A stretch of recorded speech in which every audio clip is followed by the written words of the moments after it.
Hi, it's 10:35 Minneapolis time uh, from my hotel room in downtown Minneapolis. A little quick check-in to say today was not at all as I expected. I'm not exactly sure that I had any particular expectations except what I had read about George Floyd Square and about Minneapolis in general and about some people being super high and hot and some people being super peaceful. Nothing was as I anticipated. I talked to police officers and I talked to people at George Floyd Square and I talked to people that lived around the square and I drove all around the city, which definitely has pockets of devastation but does not represent, at least visually from what I saw, in the way that we've seen it in the papers. George Floyd Square, which I also assumed was going to be like super like difficult to get into, and people would be like,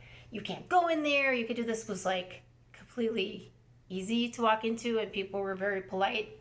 And yet, and I spoke with someone. Actually, spent about 5 hours with someone who lives near there, and said it can be different at different times.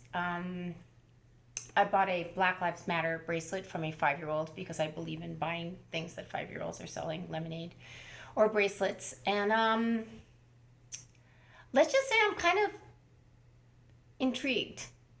Intrigued that even though I didn't come in with a lot of preconceptions, the ones I did come in with are not holding true, which is very interesting. So, we'll be checking out the courthouse tomorrow. Of course, the Derek Chauvin trial started today in the murder and manslaughter charges for that police officer for the death of George Floyd.